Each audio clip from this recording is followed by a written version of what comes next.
నమస్తే ఓరుగలు 9 నేషనల్ టీవీకి స్వాగతం. కేంద్ర మంత్రి బండి సంజయ్ ఎంఐఎంను ఉద్దేశించి కీలక వ్యాఖ్యలు చేశారు. సభ్యత్వ నమోదుకు పిలుపునిచ్చారు. ఆ మేరకు వ్యాఖ్యలు చేశారు. మోడీ ప్రభుత్వంలో రైతులకు న్యాయం జరిగిందని, ఆదివాసీ మహిళ ద్రౌపది ముర్మును రాష్ట్రపతిని చేశామని అన్నారు. పార్టీ బలోపేతం కోసం కార్యకర్తలు ఎంతో కృషి చేశారని అన్నారు.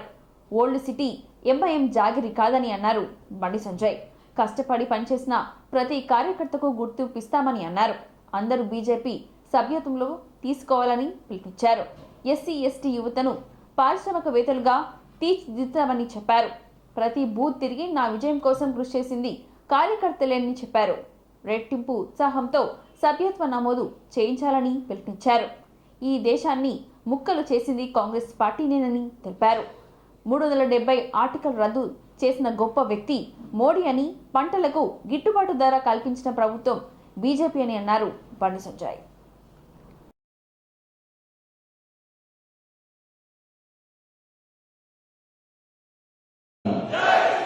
వందే వందే వందే నరేంద్ర మోడీ గారి నాయకత్వం, అమిత్ షా గారి నాయకత్వం, నడ్డా గారి నాయకత్వం. మీరు ఏం చేస్తారు చేయండి, నాకు టార్గెట్ నిండాలి. అంటే కాంగ్రెస్ పార్టీలో చేస్తారు, ఒక రూమ్ లో కూర్చొని పొట్టు వేస్తున్నాం. ఏ లక్ష్యం కోసం పని చేస్తున్నాం? భారతీయ జనతా పార్టీ ఎందుకు స్థాపించబడింది? ఏ పరిస్థితిలో స్థాపించబడింది? ఈ దేశంలో భారతీయ జనతా పార్టీ పరిస్థితి ఏంది? గతంలో ఉన్న పరిస్థితి ఏంది? భారతీయ జనతా పార్టీ దేశ ప్రజల కోసం ఏం చేయబోతుంది?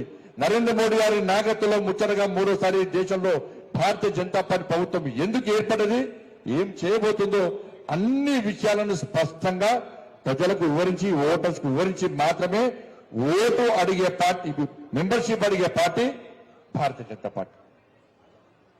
ఇది భారతీయ జనతా పార్టీ యొక్క ఆలోచన. అందుకే దేశవ్యాప్తంగా నాకు 1, 2, 3 నీ ఎంపీగా పోటీ చేస్తే నా పార్లమెంట్ నియోజకవర్గంలో 4 lakhs రెడీయా? అప్పుడే చేస్తున్నారు కదా. ఇంకా గట్టిగా నరేంద్ర మోడీ గారిని కలవాలంటే మీరు కష్టపడి పార్టీ కోసం పనిచేయాలి. ఎందుకు చేయాలి? భారతీయ జనతా పార్టీకి మోర్చా మెంబర్షిప్. ద్రౌపది ముర్ము గారిని రాష్ట్రపతి చేస్తాం.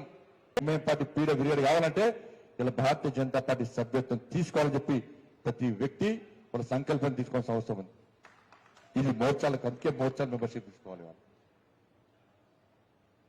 కాబట్టి గతంలో చూడండి, ఇలా భారతీయ జనతా పార్టీ ఇద్దరే ఎంపీలు, అనేక మంది హేళన చేశారు భారతీయ జనతా పార్టీ.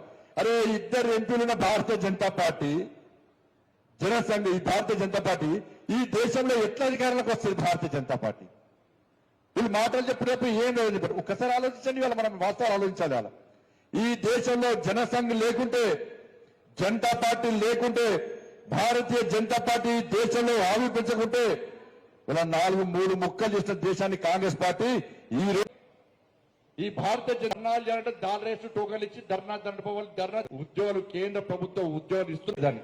కేసీఆర్ అట్నే ఇస్తున్న. కేసీఆర్ హిందూ విద్యా సంస్థల విషయంలో ఒక విధానం ఉంటే, గుర్రంపోలో నా భారతీయ జనతా పార్టీ కార్యకర్తలను 2028లో ఈ తెలంగాణ రాష్ట్రంలో ఏర్పడేది భారతీయ జనతా పార్టీ. ఈ తెలంగాణ రాష్ట్రంలో వచ్చేది రామరాజ్యం. 100% రాసిపెట్టుకోండి. ఇది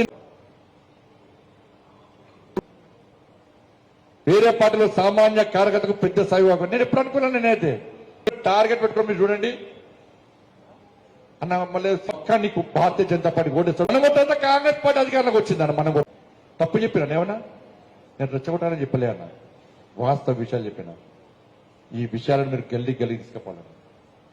ఇక్కడ యువమోర్చా అధ్యక్షులు, అన్ని జిల్లాకు వచ్చినటువంటి మోర్చాల అధ్యక్షులు అందరూ కూడా, యువమోర్చా కానీ, మహిళా మోర్చా కానీ, కిసాన్ మోర్చా కానీ, ఎస్సీ మోర్చా కానీ, ఎస్టీ మోర్చా కానీ, మైనార్టీ మోర్చా కానీ, ఓబీసీ మోర్చా కానీ, ఈ 7 మోర్చాల అధ్యక్షులు మీరందరూ కూడా బాగా మాట్లాడినా, అన్ని విషయాలు చెప్పినా. గేటు తర్వాత పోయి మర్చిపోతే మీరు భారతీయ జనతా పార్టీ కార్యకర్తలు కానే కాదు.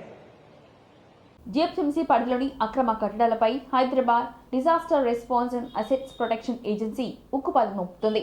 ఎఫ్టీఎల్, బఫర్ జోన్, నాలాలు, కుట్టలను ఆక్రమించి నిర్మించిన అక్రమ కట్టడాలను ఎక్కడికక్కడ నీలమాటం చేస్తోంది. ఇందులో భాగంగానే రామ్నగర్లోని మನೆమ్మ బస్తీలోని అక్రమ కట్టడాలపై హైడ్రా ఫోకస్ పెట్టింది. మನೆమ్మ కాలనీలో నాలాలను ఆక్రమించి నిర్మించిన కట్టడాలలో హైడ్రా అధికారులు కూల్చివేతలు చేపట్టారు.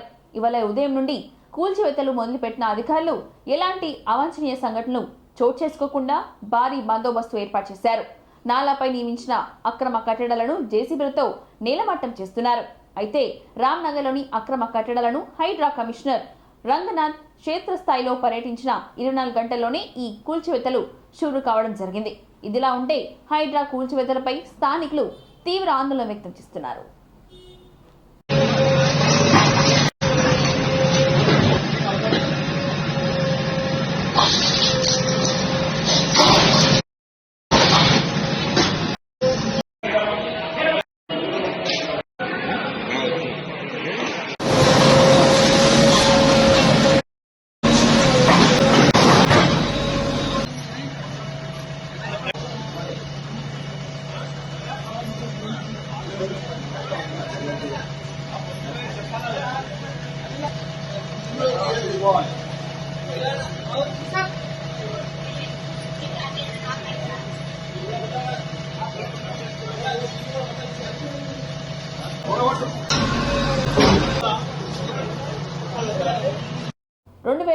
మార్చి కల్లా దేవదుల ప్రాజెక్టును పూర్తి చేస్తామని మంత్రి ఉత్తమ్ కుమార్ రెడ్డి తెలిపారు.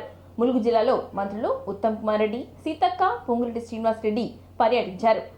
కన్నాయిగూడెం మండలం తుపాకులగూడెం వద్ద దేవదుల పంపింగ్ స్టేషన్ను వారు సందర్శించారు. ప్రాజెక్ట్ ఇంటేక్ వెల్, పంప్ హౌస్ను పరిశీలించారు. దేవదుల ప్రాజెక్టును పూర్తి చేయడంపై అధికారులతో మంత్రులు సమీక్ష నిర్వహించారు. ఈ సందర్భంగా మంత్రి ఉత్తమ్ కుమార్ రెడ్డి మాట్లాడుతూ గత ప్రభుత్వంలో నీటిపారుదల శాఖలో ₹1 కోట్ల అవినీతి జరిగిందని విమర్శించారు. ప్రతి ఎకరాలకు నీరు అందించాలని తమ ప్రభుత్వం లక్ష్యమని అన్నారు. కాళేశ్వరం ప్రాజెక్టును బీఆర్ఎస్ ప్రభుత్వం సర్వనాశనం చేసిందని మండిపడ్డారు. దేవదుల ద్వారా 300 రోజులుగా 60 టీఎంసీల గోదావరి నీటిని ఎత్తివేశామని అన్నారు. నీటిపారుదల శాఖలో పెండింగ్ బిల్లులను చెల్లిస్తామని చెప్పారు.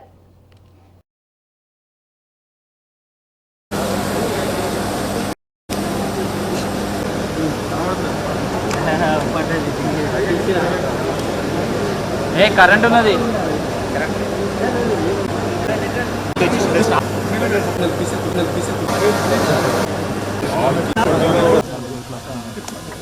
పడతావు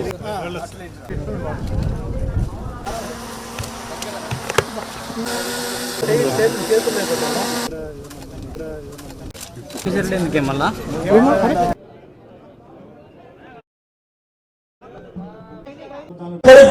ఇండస్ట్రీస్ కలిపి ఉంటుంది సార్.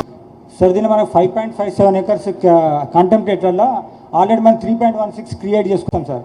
అయితే ఇప్పుడు మనం ప్రస్తుతం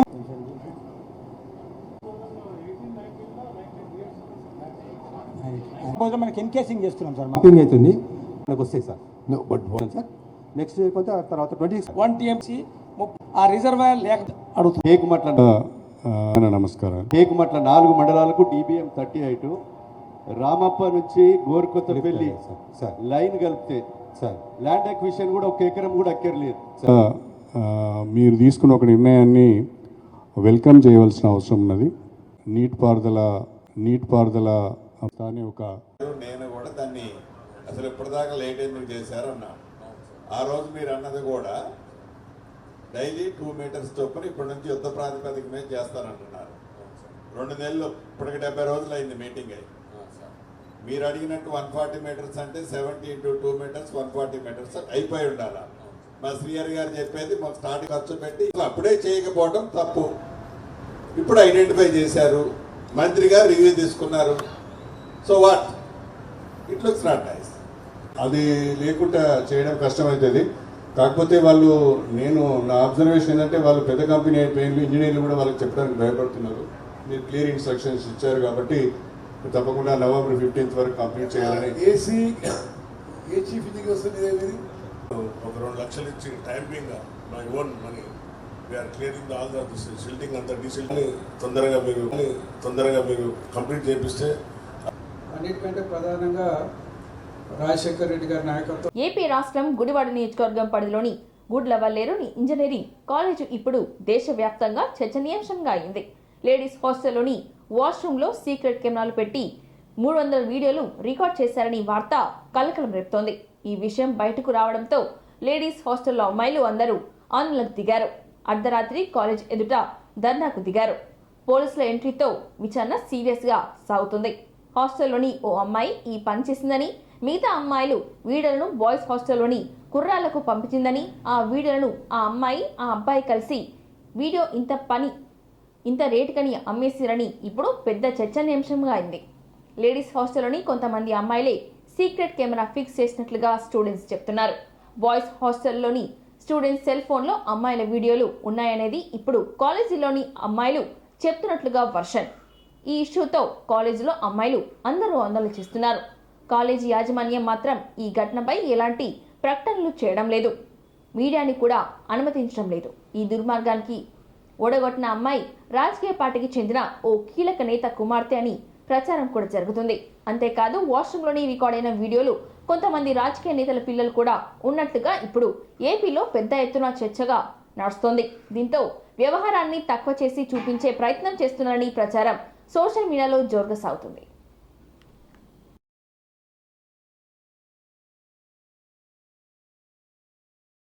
ఇది ఎంతో మంది విద్యార్థులకి సంబంధించిన విషయం అండి.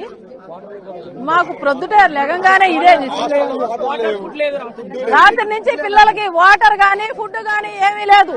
మేము వచ్చే వరకు కూడా మగ పిల్లలు బయట మా కోసం ఎవరు వీళ్ళందరూ కూడా మీరు నీళ్ళందరినీ లాక్ చేసేసారండి. లోన పెట్టి బయటికి రానివ్వకుండా లాక్ చేశారు. పిల్లలందరూ కూడా బయటే ఉన్నారు. వాళ్ళకి ఫుడ్ లేదు, తాగడానికి నీళ్లు లేవు. తల్లిదండ్రులు ఎందుకు చదివిస్తున్నారు మీ కాలేజీల్లో? హన్మకొండ బాలసముద్రంలో నిర్మిస్తున్న కాలేజీ కళాక్షేత్ర నిర్మాణ పనులను హన్మకొండ జిల్లా కలెక్టర్ ప్రావీణ్య శుక్రవారం పరిశీలించారు. కాలేజీ కళాక్షేత్రంలో auditorium, painting, tiles, electrical, arts gallery, plumbing తదితర అభివృద్ధి పనులను కలెక్టర్ పరిశీలించి వాటి వివరాలను ఆయా శాఖ అధికారులను అడిగి తెలుసుకున్నారు. ఏవైనా అదనపు పనులు ఉంటే త్వరితగతిన పూర్తి చేయాలని కలెక్టర్ అధికారులను ఆదేశించారు. ఈ సందర్భంగా greater Warangal municipal corporation commissioner Ashwini Tanaji, కూడా అధికారులు అజిత్ రెడ్డి, భీమారావు, ఇతర అధికారులు పాల్గొన్నారు.